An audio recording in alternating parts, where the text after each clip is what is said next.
Hey out there, thanks for tuning in. Today I want to talk about COVID's impact on real estate investing. I didn't come up with this topic on my own.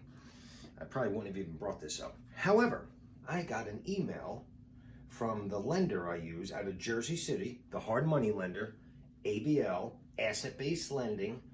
That's a plug for you guys. And if you need a hard money lender, I'm recommending them. So that means a lot because I don't recommend a lot of people. These guys are like my partners, easy to deal with. I think I did 6, 7, 8 loans with them in the past two and a half years. Anyway, that's my plug for you guys. So I got an email asking me if I would either do like an interview or some kind of a survey about the impact on real estate investing that COVID's had. So this is just my own take. I don't know what other real estate investors, the impact it's had on them, but for me personally, my business has never been doing better than it is right now. And my heart goes out to people that have had a bad impact as far as retail businesses, bars, things like that, or you lost your job or anything like that. I'm not here to tout my success at your expense. My heart goes out to you. As far as real estate investing though, it hasn't had that big of an impact. Now I did have a house, Cedar Street, exactly when COVID was really hitting hard in the middle of March. I had an accepted offer, $240,000. I got my proof of funds letter from ABL, and I was about to put my $10,000. I had to come up with $10,000 deposit because I was buying a house from a bank, and I had to put my $10,000 deposit. I was dropping it off at my attorney's office, but I got a call from Zach at ABL talking about the restrictions that are in place because of COVID. A lot of places went out of business. ABL was still lending money. However, it was a higher down payment, there was reserve requirements, and there were some other restrictions that just didn't really sit that well with me. So I backed out of the deal. That deal that I had $240,000 accepted offer, I had estimated $50,000 rehab. So we're at $290. Let's just throw $10,000 in there for closing costs and carrying costs, $300. Well, just 2 days ago, it sold for $375. So there's $75,000 that I kind of left on the table. I could complain or whine and say, oh, I lost out. However, I'm not like that because 2 other deals fell into my lap. They didn't really fall into my lap. I mean, I worked for them, but I got 2 other deals as a result of, I don't think it's a direct result of the COVID situation, but I was out there looking and I got 2 deals. So yes, I did lose out on Cedar Street, but I made up for it in 2 other deals. I put an acronym up here, and I'm not sure if this is for all flippers, but for me it applies. FEAR. What does that stand for? It could stand for F everything and run. Like if you see someone driving down the road by themselves in a car and they got a mask on because of COVID, and they're in that amount of fear, and I'm not saying anything's wrong with it, but if you're in that amount of fear that you're driving by yourself with a mask on, you're probably not a flipper. Or you're probably not into real estate investing.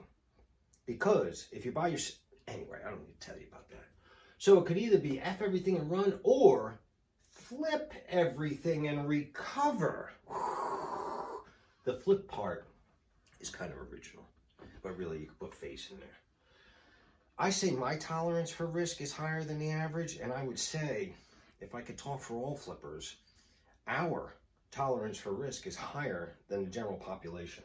That's why we're in this business. I'm okay with uncertainty. Remind me of that when I face uncertainty. But overall, my tolerance for risk and uncertainty is higher than the average person. I know from speaking with my family members and friends. I have the ability, and I think a lot of flippers do, to adapt and thrive in different situations. When COVID came around, I lost the sale of a house. Here's a great example. I lost the sale. I had a house on the market that I didn't rehab. I was selling it as is. It was back in February. Sold it in the beginning of March. The person lost their job and they had to back out. Well, I took that opportunity to rehab the house. Cosmetics, paint, granite, stainless appliances, floors, stuff like that. The end result was I wound up making more money on that house than I would have if I would have sold it as is. So that's an example of being able to adapt to the situation. Also, I put up here an example for stocks.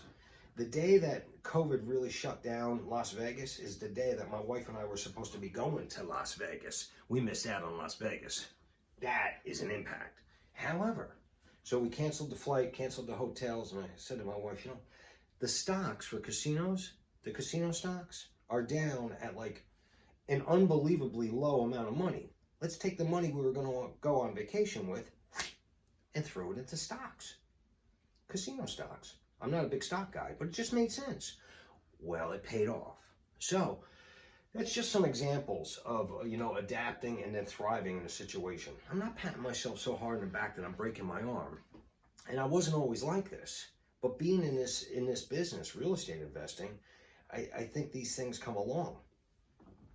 The other thing is I have some rentals. I have 4 rentals. 2 out of the 4 are Section 8 rentals, or something like Section 8, where the money's coming in regardless of the impact that COVID's had on the tenants. So if they lost their jobs or something like that, the majority of the rent that's coming in on those is coming from the government. I never missed a rental check. So as far as that having an impact, I know I've heard about people, losing their job, and there's some kind of moratorium or something like that in place, and landlords weren't getting paid, but it didn't affect me personally. The strategy that I guess I use with COVID, as well as some other situations, is how can I use this to my advantage? That doesn't mean that I want to take advantage of other people's situation. I believe in win-win situations. So if somebody's down, I don't want to succeed at their expense. It's just not something that I want to do. However, when the COVID came around and there was so much fear, I was thinking the opposite of fear, what could I do? And that could be one of the reasons why I got my one property, Loretta in Woodbridge, because the deal fell through.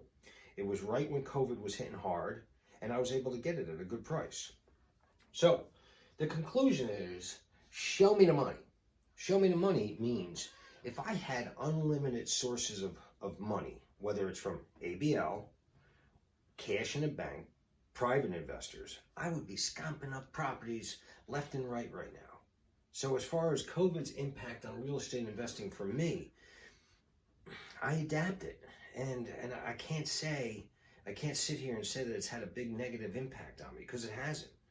I'm thriving, and I'm doing better than ever. And let me give myself a little plug, because I gave ABL. So got some new signs made.